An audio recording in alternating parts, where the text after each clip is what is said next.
Mengenal sistem kompensasi dalam manajemen sumber daya manusia. Pernahkah kamu bertanya, mengapa seseorang dibayar lebih tinggi dari yang lain meski pekerjaannya terlihat mirip?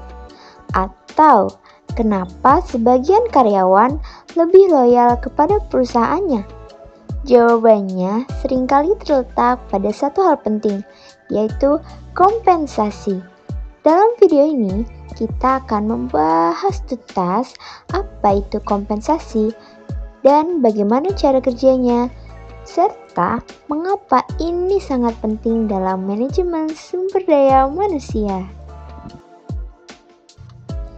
Kompensasi adalah seluruh bentuk imbalan yang diberikan perusahaan kepada karyawan atas kontribusi mereka. Ini tidak hanya berupa gaji, tetapi juga tunjangan, bonus, hingga penghargaan non-finansial seperti lingkungan kerja yang nyaman atau kesempatan promosi. Secara umum, kompensasi dibagi menjadi 3. Yang pertama, kompensasi finansial langsung, seperti gaji, bonus, dan komisi.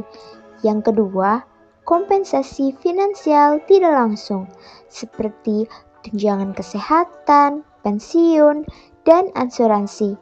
Lalu, yang terakhir, kompensasi non-finansial, misalnya pengakuan, fleksibilitas kerja, dan kepuasan kerja.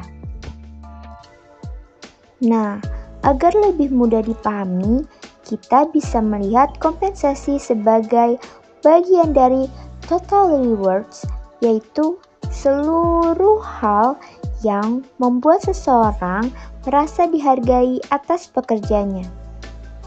Jadi, jika kita hanya fokus pada gaji, kita mungkin lupa bahwa seorang karyawan juga sangat menghargai fleksibilitas kerja, peluang pelatihan, bahkan suasana kerja yang suportif. Nah, menurut equity theory oleh Adams, karyawan akan merasa puas jika imbalan yang mereka terima seimbang dengan usaha mereka dan setara dengan rekan kerja lainnya. Oh iya, teori lain yang penting adalah hierarki kebutuhan Maslow. Di tingkat dasar, orang butuh upah untuk makan dan tempat tinggal. Tapi naik ke atas, mereka ingin rasa aman, pengakuan, dan aktualisasi diri. Nah, sistem kompensasi yang baik tidak hanya memenuhi kebutuhan fisik, tapi juga mendorong motivasi intrinsik. Inilah mengapa organisasi perlu menggabungkan kompensasi finansial dan non-finansial secara seimbang. Penelitian oleh SHRM dan Walt Dartford juga menunjukkan bahwa kompensasi adalah alasan nomor 1 mengapa karyawan bertahan atau pergi ke tempat lain. Selain jenis kompensasi yang kita bahas sebelumnya, penting juga untuk memahami bahwa banyak organisasi sekarang menerapkan sistem kompensasi berbasis individu. Sistem ini memberikan imbalan kepada karyawan berdasarkan apa yang mereka kontribusikan, bukan sekedar jabatan atau masa kerja.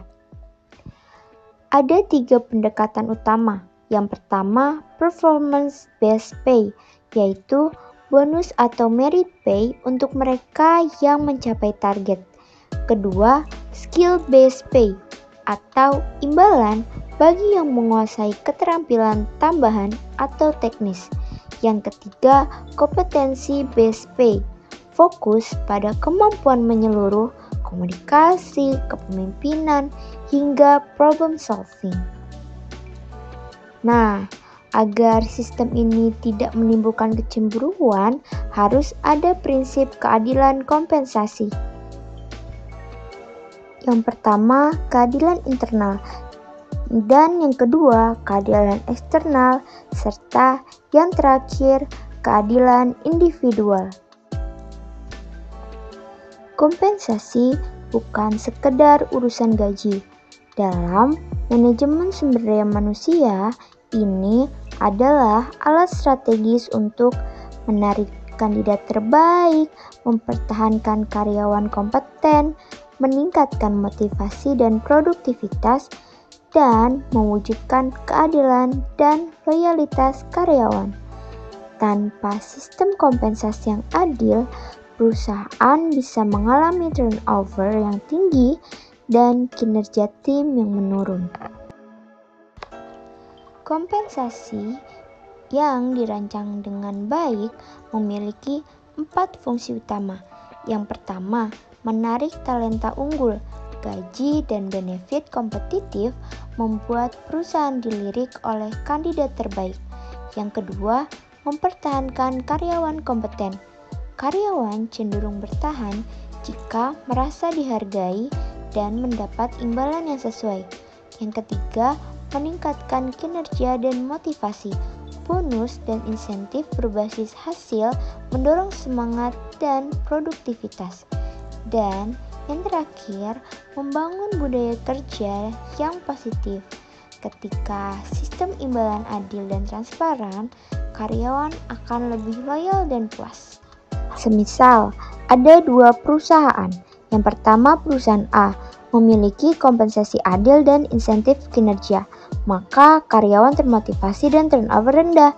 Lalu kedua, ada perusahaan B membayar tidak sesuai beban kerja, maka banyak karyawan keluar, produktivitas menurun.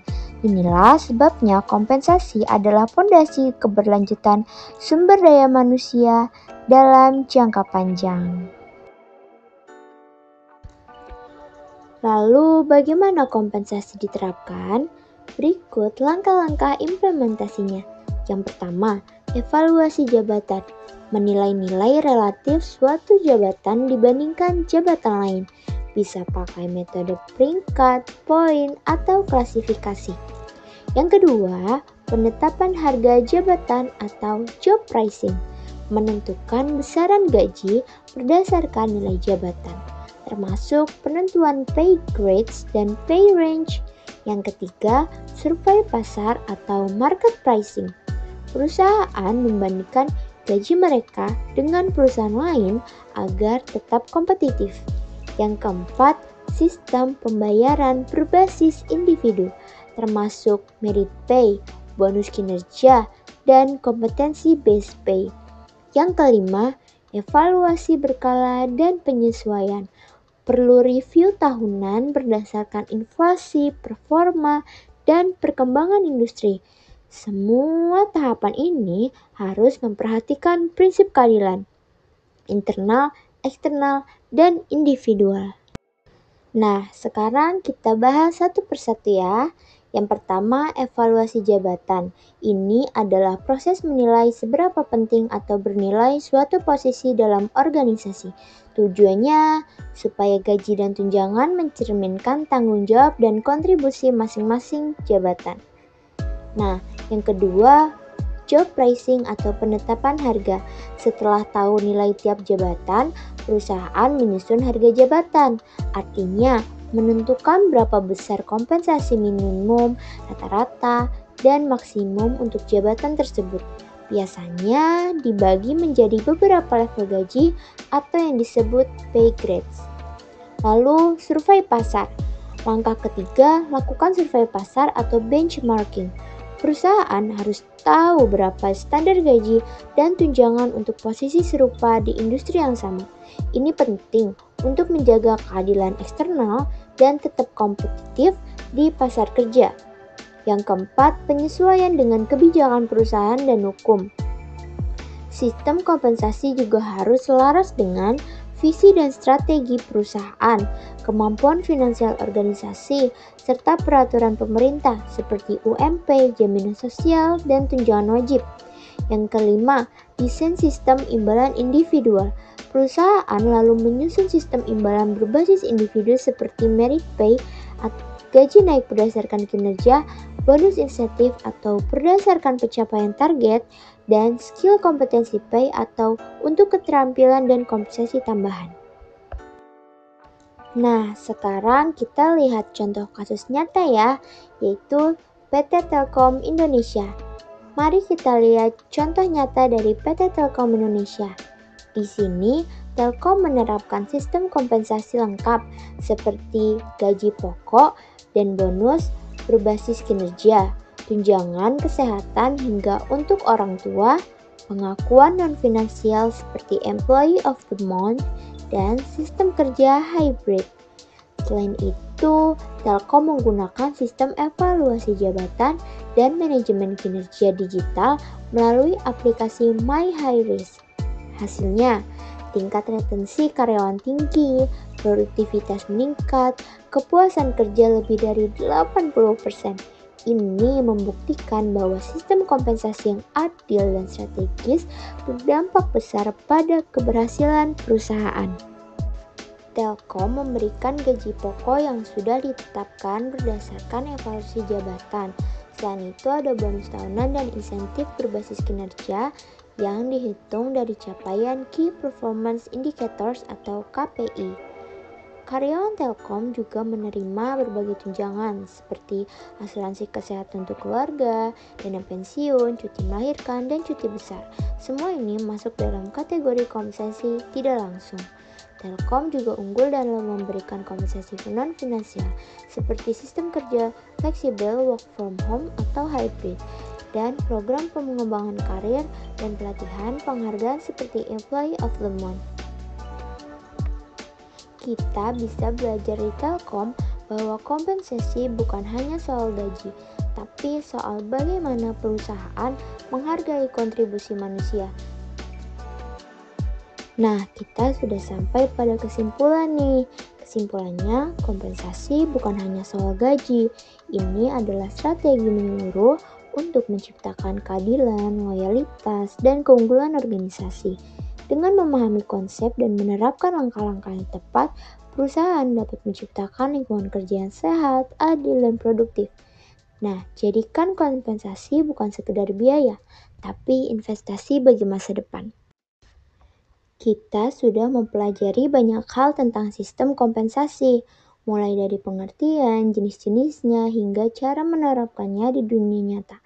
Kesimpulannya, kompensasi adalah strategi penting dalam manajemen sumber daya manusia. Harus adil, kompetitif, dan transparan.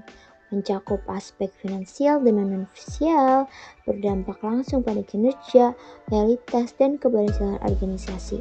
Ingat, kompensasi bukan sekedar pengeluaran, tapi investasi jangka panjang untuk mempertahankan sumber daya terbaik dalam organisasi. Kompensasi lebih dari sekedar uang. Kompensasi adalah cara perusahaan mengatakan, kami melihatmu, kami menghargaimu. Penghargaan yang tepat akan menumbuhkan loyalitas yang tak ternilai. Jadi kalau kamu nanti jadi HRD, pemimpin atau pengusaha, ingatlah kompensasi yang tepat bukan hanya tentang memberi, tapi tentang membangun hubungan jangka panjang dengan orang-orang terbaikmu. Terima kasih.